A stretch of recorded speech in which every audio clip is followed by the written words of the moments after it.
वहीं दूसरी तरफ एक ऐसे भक्त भी थे जो चोरी करके दान करते थे।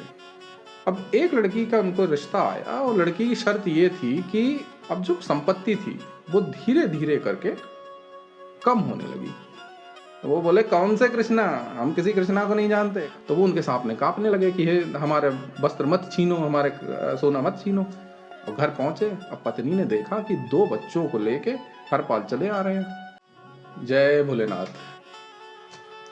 अब जहां एक तरफ ऐसे महाकंजूस भक्त हुए जो अपने प्राण त्यागने को तैयार हो गए पर ढेला देने को तैयार नहीं हुए, वहीं दूसरी तरफ एक ऐसे भक्त भी थे जो चोरी करके दान करते थे, जो अपनी दान धर्म करने के लिए चोरी तक करने को तैयार हो गए। तो एक बार हरपाल नाम के भक्त थे, उन्होंने शादी करने का विचार बनाया। लेकिन विचार बनाते पे उनके मन में बात यह थी कि मैं किसी ऐसी लड़की से शादी करूंगा जो खुद दान धर्म करने में विश्वास रखती हो, क्योंकि वो खुद बहुत बड़े भक्त थे कृष्ण भगवान के। तो वो चाहते थे कि उनकी पत्नी भी उनका साथ दे दान धर्म के कामों में। तो ऐसे विचार के साथ वो लड़की देख रहे थे। अब एक लड़की का उनको रिश्ता आया और लड़की की शर्त ये थी कि जिससे भी मैं विवाह करूंगी वो रोज 1000 संतों को, महात्माओं को, भक्तों को रोज भोजन कराता हो। ये उसकी शर्त थी। अब जब हरपाल ने ये सुना कि लड़की की शर्त है कि 1000 भक्तों को भोजन कराने वाले से मैं शादी करूंगी, तो उनके मन से जितना संकोच था वो निकल गया, क्योंकि ये तो महाभक्त है जो अपने पति से चाहती है कि 1000 संतों को रोज ये भोजन कराए। तो उन्हें संतुष्टि हो गई और उन्होंने शादी कर ली। अब शादी करने के बाद पत्नी की शर्त के अनुसार वो रोज 1000 भक्तों को खाना खिलाते थे। अब उनके पास जो थी संपत्ति बहुत थी, पुरखों की संपत्ति थी, तो ये काम चलने लगा। रोज 1000 2000 जितने भी हो जाते थे उतने भक्तों को वो भोजन कराते थे। अब जो संपत्ति थी वो धीरे धीरे करके कम होने लगी, क्योंकि काम कुछ करते नहीं थे हरपाल। तो जो उनकी पुरखों की संपत्ति थी उसी से काम चल रहा था। अब 1000 लोगों को आप रोज भोजन कराएंगे, संपत्ति तो खत्म होगी। तो धीरे धीरे करके उनकी संपत्ति खत्म होने की तरफ बढ़ने लगी। तो हरपाल ने सोचा कि अब संपत्ति तो खत्म हो रही है, तो अब क्या किया जाए। अब जो काम करने का वचन दिया है पत्नी को वो तो करना ही है। तो उन्होंने क्या किया, लोगों से उधार लेना शुरू कर दिया। अब धीरे धीरे करके लोगों से उधार भी बढ़ने लगा। अब उधार लेते तो गए, लेकिन अब दें कहाँ से, कोई कमाई हो तो वापस करें। तो कमाई थी नहीं, वापस कर नहीं पाए। तो लोगों ने, पूरे शहर में चर्चा हो गई कि इनको, हरपाल को कोई लोन मत देना, कोई कर्जा मत देना, ये वापस नहीं कर पाते हैं। तो लोगों ने उन्हें कर्जा देना बंद कर दिया। अब हरपाल फिर सोचने लगे कि अब क्या करूं, अब मेरे पास ना तो संपत्ति है और ना मुझे कोई लोन दे रहा है। अब जो 1000 लोगों को मैंने भोजन कराने का जो वचन दिया है पत्नी को, वो तो करूंगा ही मैं, वो तो करना ही पड़ेगा। तो उन्होंने क्या करा, उन्होंने चोरी करना शुरू कर दिया। अब बड़े बड़े सेठों के यहाँ जाके वो धन की चोरी करते थे। अब उससे उनका काम चल रहा था, रोज जो भक्तों को भोजन कराने का वचन दिया था वो आगे बढ़ रहा था।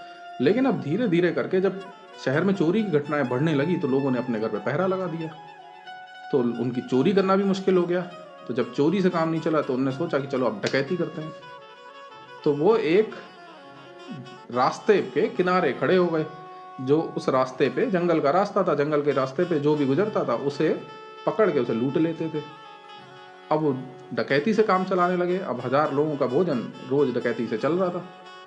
अब भगवान विष्णु ने जब ये देखा कि मेरा भक्त भक्ति के काम करने के लिए डकैती करने को भी तैयार है, तो उन्होंने सोचा कि चलो ऐसे भक्त से मिल तो आए कम से कम। तो जो विष्णु जी थे वो तैयार होने लगे उनसे मिलने के लिए। अब उनसे मिलने के लिए विष्णु जी ने एक सेठ जी का वेश धारण किया।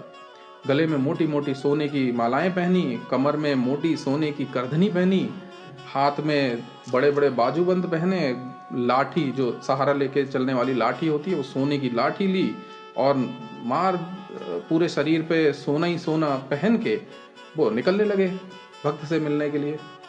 अब जब पत्नी ने देखा, लक्ष्मी जी ने देखा कि ये कहाँ जा रहे हैं ये सब सोना पहन के, तो उन्होंने बोला कि हमारा एक भक्त है, वो डकैती करके भक्ति के काम कर रहा है।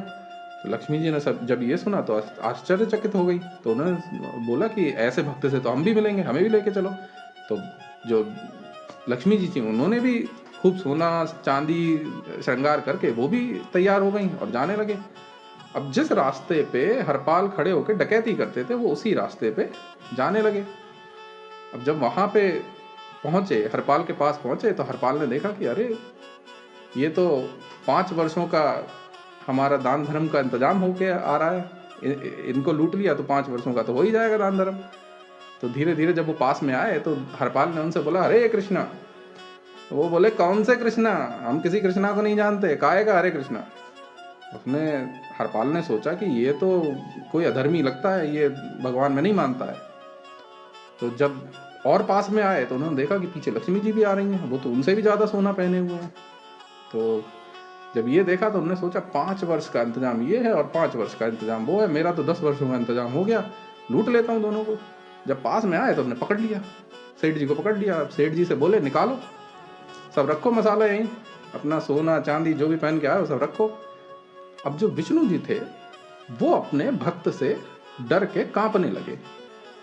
तो जो भी वहां पे चल रहा था सीन, वो उसी में वो भी अपना अभिनय करने लगे। तो ऐसा दिखाने लगे कि हमें बहुत डर लग रहा है, हम कांप रहे हैं। तो वो उनके सामने कांपने लगे कि हे हमारे वस्त्र मत छीनो, हमारे सोना मत छीनो।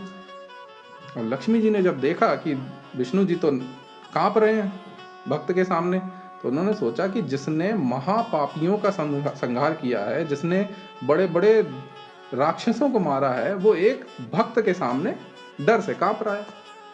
तो विष्णु जी उनसे बोले कि अरे ये मेरा भक्त है, ये डकैती करके भगवान की पूजा का काम कर रहा है, इसके सामने कांपने में कोई शर्म नहीं है। और उन्होंने पोनी मारी है, बोले तुम भी कांपो। अब वो डाकू के वेश में खड़े हरपाल और उनके सामने लक्ष्मी नारायण दोनों खड़े होकर कांप रहे। तो अब हरपाल बोले कि रखो, जो भी मसाला है वो सब निकाल के रख दो और तुम अपने रास्ते हम अपने रास्ते।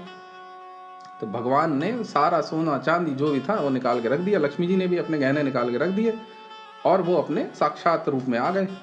विष्णु जी और लक्ष्मी जी बोले भक्त हम तुम्हारी भक्ति से इतने प्रसन्न हैं कि हम तुम्हें इतना सोना चांदी और जेवर दे के जाएंगे कि तुम्हारे पूरे जन्म का जो तुमने 1000 भक्तों को रोज भोजन कराने का जो प्रण लिया है, तुम्हारे पूरे जीवन का हम इंतजार करके जाएंगे, हम तुमसे इतने प्रसन्न हैं।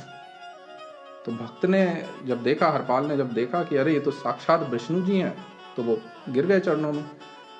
और चरणों में गिर के एक ही चीज बोली भगवान से कि भगवान मुझे आज जो आपके दर्शन हुए हैं ये मेरी पत्नी की वजह से हुए हैं, क्योंकि अगर मेरी पत्नी ये शर्त नहीं रखती कि मैं शादी के बाद हर रोज 1000 भक्तों को भोजन कराऊंगा, तो आज ना तो मैं चोरी और डकैती कर रहा होता, ना आप मुझसे मिलने आते और ना मुझे आपके दर्शन होते।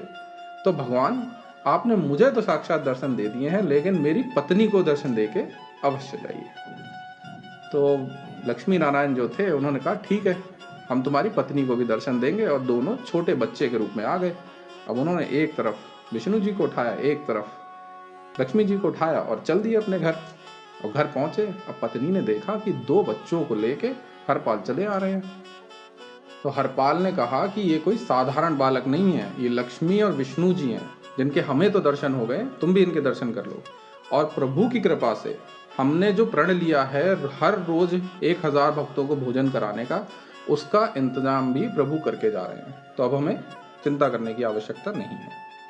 तो ऐसे करके हरपाल भगवान की भक्ति के लिए एक डाकू बने, और डाकू बनने के बाद उन्हें प्रभु के साक्षात दर्शन हुए।